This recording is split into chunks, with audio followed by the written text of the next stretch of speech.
This is Revathi. Welcome back to our channel. మీకు వినిపించబోయే కథ villain episode number 192. కథను రచించిన వారు నక్షత్ర గారు. తన పర్మిషన్తోనే ఈ కథను మీకు అందిస్తున్నాను. ఇక కథలోకి వెళ్దాము. Flash back continuation. హలో అంటూ దివ్య గొంతు అభికి మధురంగా వినిపించింది. పైగా తన వాయిస్లో కొంత భయం కూడా అభికి తెలుస్తుంటుంది. ఇటువైపు నుంచి రెస్పాండ్ లేకపోయేసరికి, హలో అన్నయ్య, నేను దివ్యని అంటూ భయంగా మాట్లాడుతుంటుంది. నేను మీ అన్నయ్యని కాదండి అన్నాడు అభి. ఎంతో ఆశతో వాళ్ళ అన్నయ్యతో మొదటిసారి మాట్లాడాలనుకున్న దివ్య అటు నుంచి ఆ సమాధానం వినగానే కోపం తెచ్చుకుంటూ, నువ్వు మా అన్నయ్యవి కాకపోతే మా అన్నయ్య ఫోన్ నీ దగ్గర ఎందుకుంది? అంటే నువ్వు దొంగ నా కొడుకువా? మా అన్నయ్య ఫోన్ దొంగిలించావా అని తిట్లకు దిగింది. తన తిట్లు వినగానే అభి ఒక్కసారిగా అదిరిపడ్డాడు.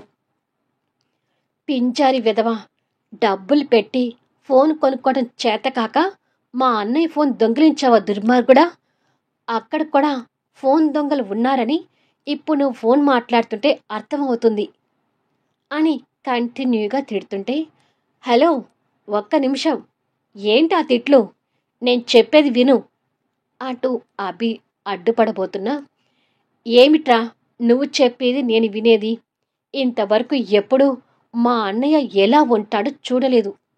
కనీసం మా అన్నయ్యతో ఫోన్ కాల్ అయినా మాట్లాడదామని మొదటిసారి ఆశగా ఫోన్ చేశాను. అప్పలంగా వచ్చింది కదా అని మా అన్నయ్య ఫోన్ దొంగిలించి తగలబడ్డావు. నువ్వు నాశనం కాను. మా అన్నయ్య ఫోన్ దొంగిలించిన నీ చేతులకి కుష్ఠరోగం రాను. ఫోన్ మాట్లాడిన నీ చెవులు కుళ్ళిపోను. నీ నోట్లో పళ్ళు ఊడిపోను. నీ నాలుక తెగిపోను అంటూ ఇష్టానికి తిడుతూ ఉంటే అభి ఆ తిట్లు వినలేక తల పట్టుకున్నాడు.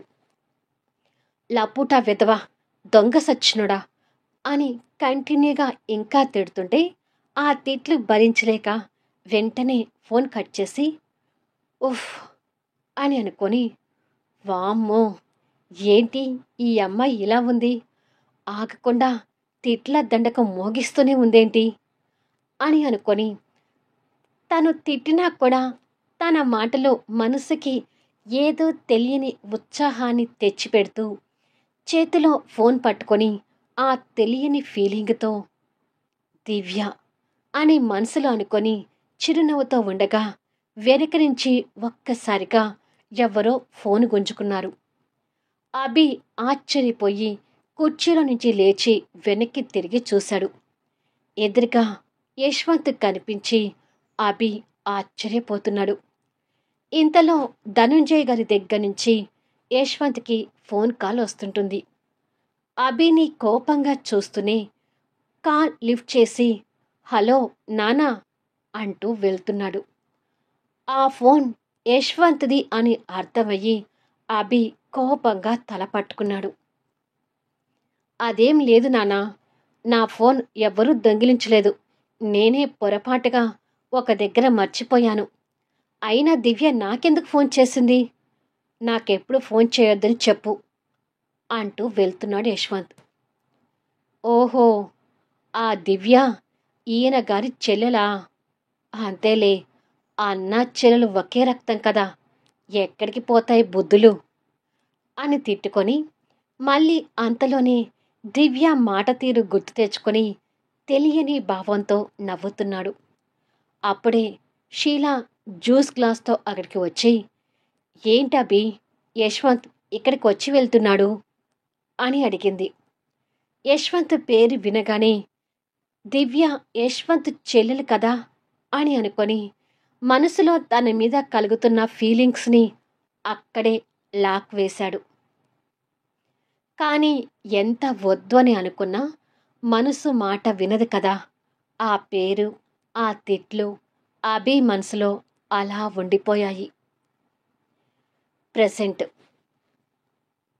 ఆ ఫోటో చూస్తున్న అభికి అవన్నీ గుర్తొచ్చి ఫోటో ఆల్బమ్ క్లోజ్ చేసి కబోర్డులో పెట్టి దివ్య రూంలోకి వెళ్ళాడు. ఉదయం నుంచి ఏడ్చి అలిసిపోయి ఉండడంతో దివ్య గాఢ నిద్రలో కనిపిస్తుంది. తన దగ్గరికి వెళ్ళి నిద్రపోతున్న తనని ప్రేమగా చూస్తూ, పెళ్లి చేసుకుని ఇంటికి తీసుకొచ్చిన రోజు తనని చెంప మీద కొట్టి అవమానించటం గుర్తు తెచ్చుకొని బాధపడుతూ ప్రేమగా తన తల నిమురుతున్నాడు. మరి కొద్దిసేపటికి తనకి బ్లాంకెట్ కప్పి తనని ఆరాధనగా చూస్తూ రూమ్ నుండి వెళ్ళిపోయాడు. సంజు చెల్లెలికి తండ్రికి బతిమిలాడి ఇంత భోజనం పెట్టింది.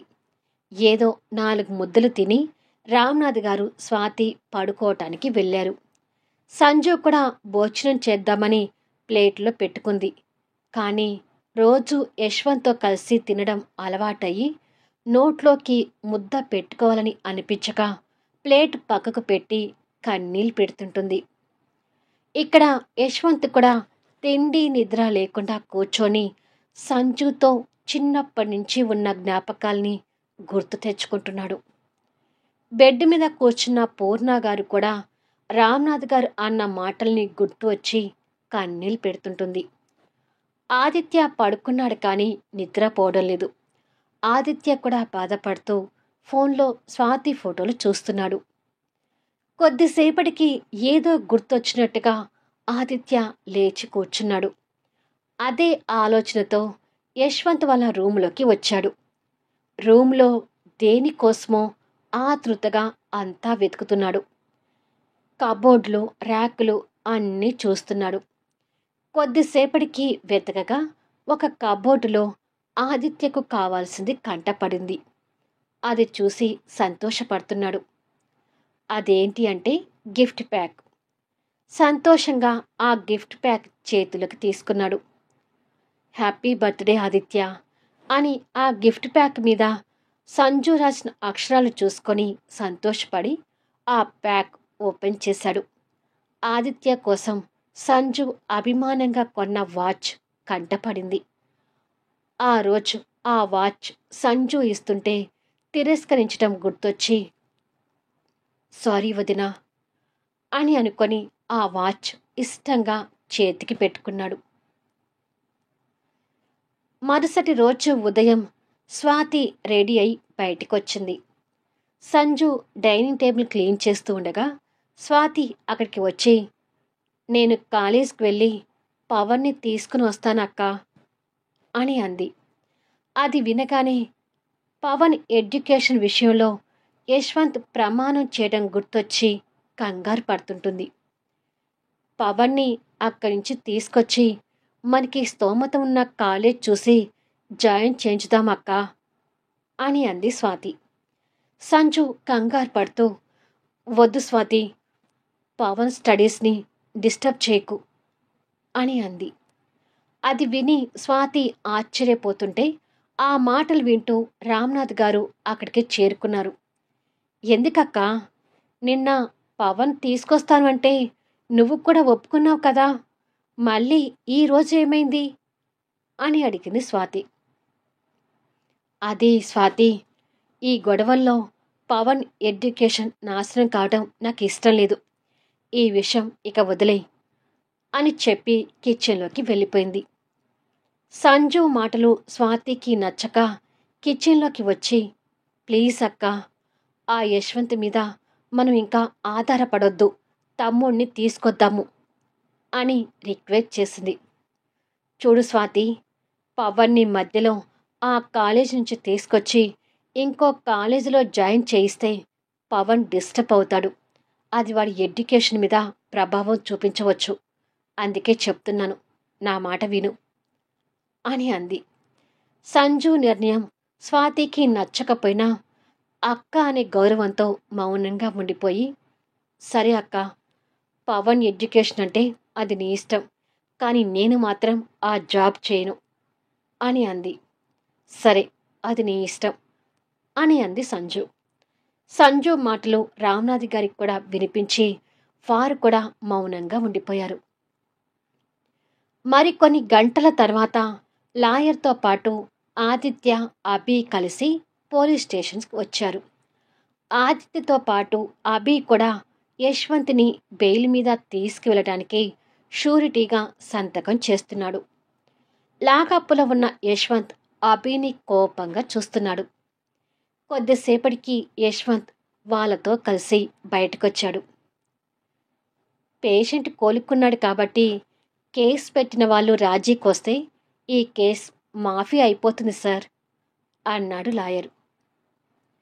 ఇక ఆ విషయాలన్నీ తర్వాత చూసుకుందాంలే లాయర్ గారు అన్నాడు ఆదిత్య.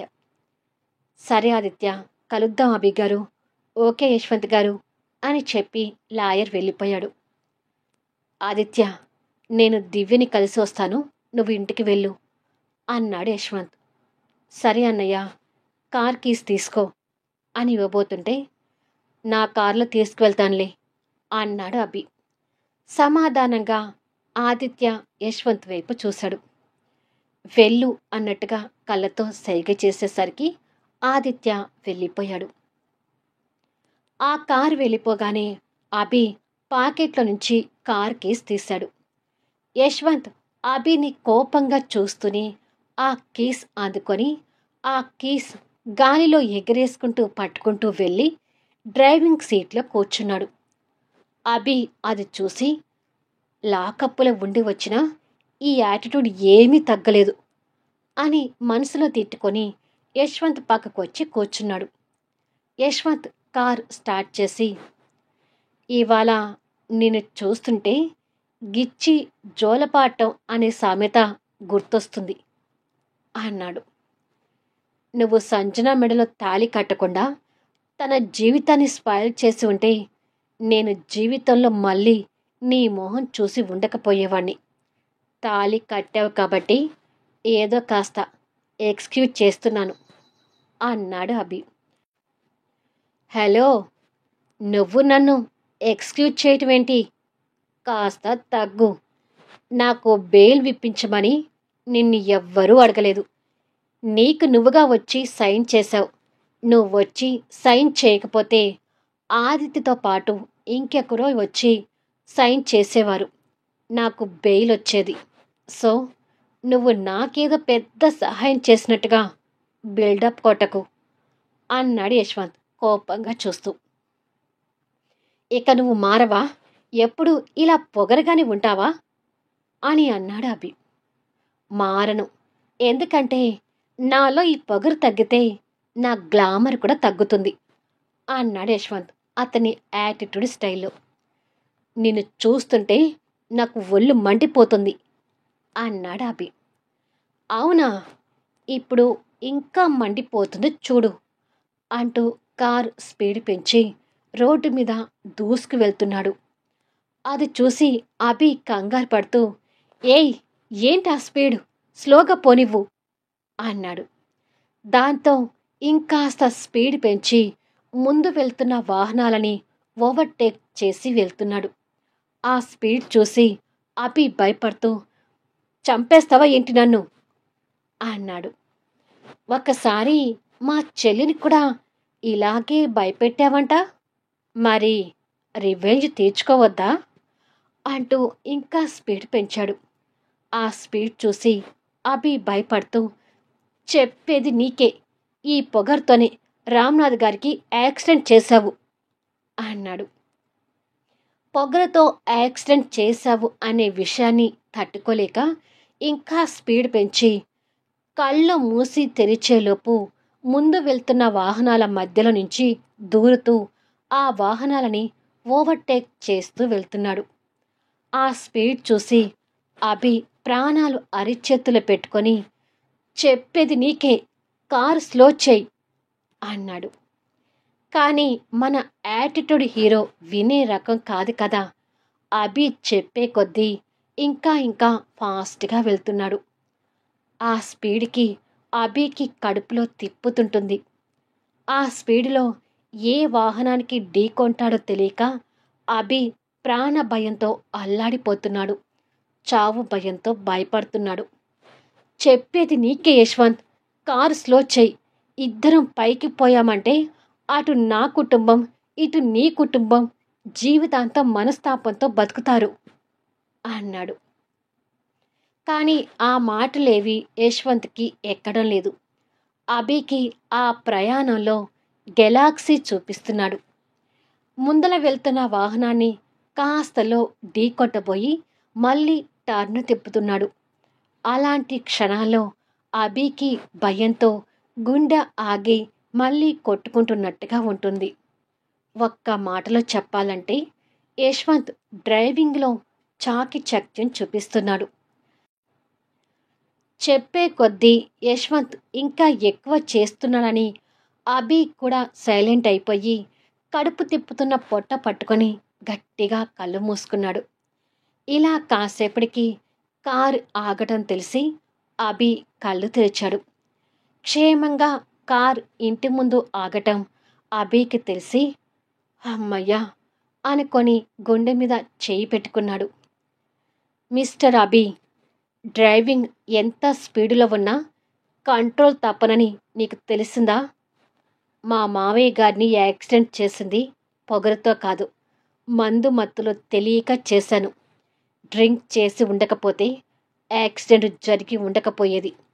నాకు బలుపు పొగరు ఎక్కువే, కానీ ఈ బలుపు పొగరుతో ఒకరి ప్రాణాలు తీసేంత దుర్మార్గుణ్ణి కాదు అన్నాడు యశ్వంత్.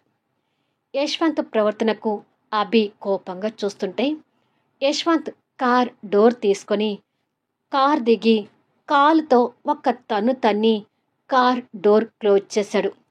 ఆ సౌండ్కి అభి చెవులు గట్టిగా మూసుకొని ఉఫ్, అసలు మెంటలోడు నేను కాదు ఇతను అని తిట్టుకున్నాడు. బాధతో ఉన్న చెల్లెల్ని కలవడం కోసం యశ్వంత్ లోపలికి వెళ్తుంటే అభి కార్ దిగి ఆ స్పీడ్కి వామిటింగ్ వచ్చినట్టుగా అనిపించడంతో అక్కడున్న ట్యాప్ దగ్గరికి వెళ్ళి ఈ రాక్షసుడు నన్ను ఉక్కిరి బిక్కిరి చేశాడు అని తిట్టుకొని వామిటింగ్ చేసుకుంటున్నాడు. యశ్వంత్ లోపలికి వెళ్ళేసరికి కళ్యాణి గారు ఎదురయ్యారు. యశ్వంత్ రావడం కళ్యాణి గారు కోపంతోనూ ఆశ్చర్యంతోనూ చూస్తుంటే అక్కడికి జయరాం గారు కూడా వచ్చి యశ్వంత్ రాకని చూస్తున్నారు. యశ్వంత్ కళ్యాణి గారిని నిర్లక్ష్యంగా చూసి దివ్య అంటూ పిలుస్తూ వెళ్ళి అక్కడ ఉన్న సోఫాలో కూర్చొని ముందు ఉన్న పేపర్ అందుకొని స్టైల్గా క్రాస్ లెగ్ వేసుకొని కూర్చొని ఊపుతూ దివ్య అంటూ పిలుస్తూ పేపర్ తిరిగేస్తున్నాడు. యశ్వంత్ ప్రవర్తనకి జయరాం గారు మామూలుగా ఉన్నా కళ్యాణి గారు మాత్రం కోపం తెచ్చుకుంటూ చూస్తుంటుంది. అమ్మ దివ్య అని పిలుస్తుండగా వాళ్ళ అన్నయ్య కేకలు విని పైన రూమ్లో ఉన్న దివ్య బయటకొచ్చి వాళ్ళ అన్నయ్యని చూసి సంతోషపడుతూ అన్నయ్య అంటూ కిందికి వస్తుంటుంది. మీ హీరోని మళ్ళీ మీ ముందుకి తీసుకొచ్చేసాను కదా. కొంతమంది అంతే, మారరు. మారితే వాళ్ళ గ్లామర్ తగ్గిపోతుంది. ఒక సంజు రామ్నాథ్ గారి దగ్గరే మన యాటిట్యూడ్ హీరో తగ్గేది. మిగతా అందరి దగ్గర మన హీరోనే. కథ నచ్చితే దయచేసి లైక్ చేయండి, కామెంట్ షేర్ చేయండి, సబ్స్క్రైబ్ చేసుకొని ఛానల్ షేర్ చేస్తూ సపోర్ట్ చేయండి. Thanks for listening.